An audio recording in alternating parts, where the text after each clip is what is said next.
पोर्टुला का रंग बिरंगे फूलों वाला पौधा होता है और बहुत ही कॉमन प्लांट है। हम सभी के घर में होता है। इसे 10 o'clock 9 o'clock या 9 बजिया के नाम से भी जाना जाता है।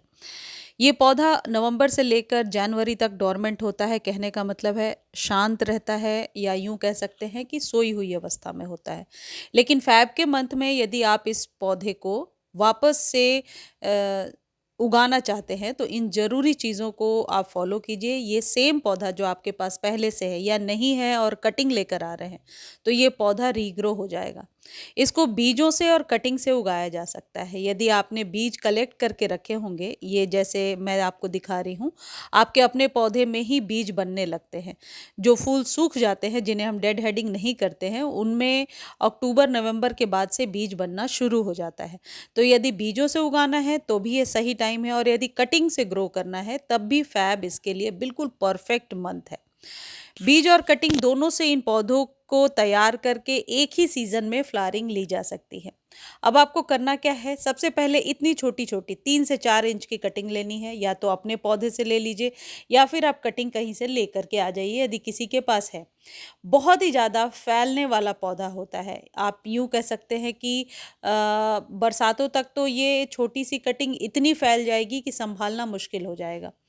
बहुत ही इजी गोइंग प्लांट है, कोई बहुत ज़्यादा केयर करने की ज़रूरत नहीं होती है। 3 से 4 इंच की जो ये कटिंग है, ये आप कम से कम 5 से 6 इंच के गमले में लगाएंगे।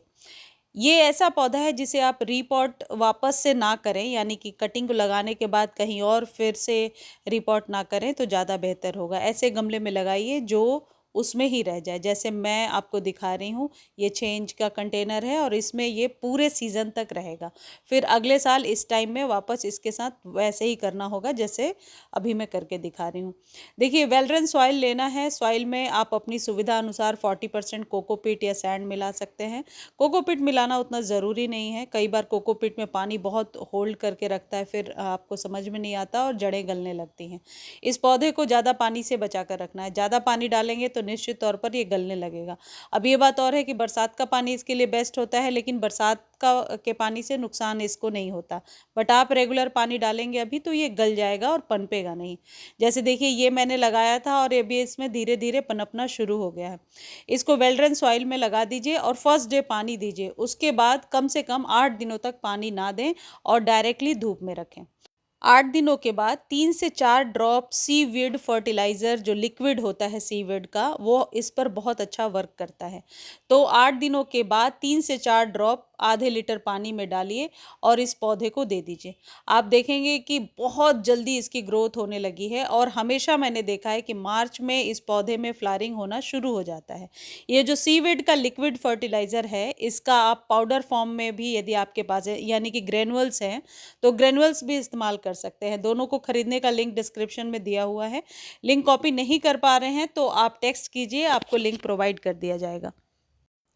1 चम्मच ये जो खाद है, इसको आप अब डायरेक्ट पौधे में मिला दीजिए या फिर पानी में घोल करके भी दे सकते हैं। यदि इन दोनों को आप नहीं यूज़ करना चाहते हैं तो इसका ऑर्गेनिक सब्स्टिट्यूट क्या है, ये भी मैं अभी वीडियो में आपको बता रही हूँ। एक चीज़ और है कि यदि 1 से 2 इंच पनपने लगा है पौधा, तो आप ऊपर से थोड़ी सी हल्की सी पिंचिंग कर दीजिए। पिंचिंग करेंगे तो पौधा जल्दी घना हो पाएगा, और आप यूँ कह सकते हैं कि जब पहली बार जब फ्लावरिंग होगी तो फूल बड़े बड़े निकल करके आएंगे। एक चीज़ ध्यान रखिएगा, कटिंग लगाने के बाद फर्स्ट डे से ही आप इसे धूप में रखिएगा, शेड में ना रखें। शेड में रखने के बाद इसकी कटिंग बहुत जल्दी गलने लगती है। तो अभी फैब में आप या मार्च के फर्स्ट वीक में भी कटिंग लगा रहे हैं, तो इसे आप डायरेक्टली सनलाइट में रखिए फर्स्ट डे से ही, कटिंग लगाने के बाद से ही। अब दूसरा तरीका ये है कि आपके पास जो भी बनाना पील्स हैं या ओनियन के छिलके हैं या फिर वेजिटेबल पील्स हैं, यानी प्याज के छिलके, केले के छिलके, इन सबको थोड़ा सुखा लीजिए। सुखाने के बाद जिस तरीके से मैं बता रही हूँ, एक कपड़े में या तो बांध लीजिए या फिर नेट जो होता है इस तरीके से, ये सबके घर में अवेलेबल होगा, नहीं होगा तो किसी कपड़े में बांध लीजिए। ये सिर्फ इसलिए मैं कह रही हूँ कि इसको छानना नहीं पड़ता। फिर इसको आप क्या करेंगे कि डायरेक्ट बाल्टी में डालिए, पूरे रात छोड़िए, उसमें 2-3 लीटर जितनी रिक्वायर्ड है उतना पानी आप डालिए, और अगले दिन बस पानी को निकालिए और गमले में डालिए। ये आप अपने सभी पौधों के साथ कर सकते हैं, क्योंकि सबसे ज़्यादा मुश्किल होती है जब डायरेक्ट हम इसे पानी में डालते हैं, फिर हमें छानना पड़ता है नेक्स्ट डे। बेहतर है कि इसे सुखा लीजिए और सुखाने के बाद इस तरीके से नेट के कपड़े में रख लीजिए, जिससे कि बीच बीच में स्टर करते रहिए। इसे पूरी रात रखिए और अगले दिन पानी को पोर्टुलाका में डालिए। ऐसा आप वीक में एक बार करते जाइए और पोर्टुलाका में कोई खाद आपको बाहर से खरीद कर देना ही नहीं पड़ेगा। एकदम बेस्ट फर्टिलाइज़र है ये। या फिर इतना टाइम नहीं है आपके पास तो जो खाद मैंने सीवीड का लिक्विड फर्टिलाइज़र बताया या फिर ग्रेनुअल्स, दोनों ही इस्तेमाल कर सकते हैं। पोर्टुलाका में हाइब्रिड और देसी दोनों ही वेराइटीज़ आती हैं और दोनों ही कटिंग से ग्रो हो जाती हैं।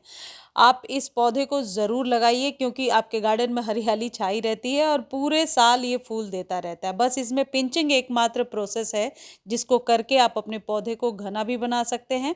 इसमें मिलीबग्स का अटैक भी कभी कभी होने लगता है, तो उसके लिए आप हाथों से देख करके मैनुअली ही यानी देखते रहिए कि कब इसमें मिलीबग्स का अटैक हो रहा है। जब मिलीबग का अटैक हो हाथों से ही हटा सकते हैं, क्योंकि ये पौधा तो वैसे भी छोटे में ही घना हो जाता है। देखिए जैसे मैंने बहुत सारे पौधे इसके लगा रखे हैं और आप लोग के साथ जनवरी में वीडियो शेयर किया था, अभी फैब में भी शेयर किया है, तो ज़रूर से लगा लीजिए। इस वीडियो को आप फेसबुक पर भी देख सकते हैं। फेसबुक पर देखने का लिंक डिस्क्रिप्शन में दिया हुआ है, तो एक बार फेसबुक पर जा कर के फॉलो ज़रूर कर लीजिए। धन्यवाद।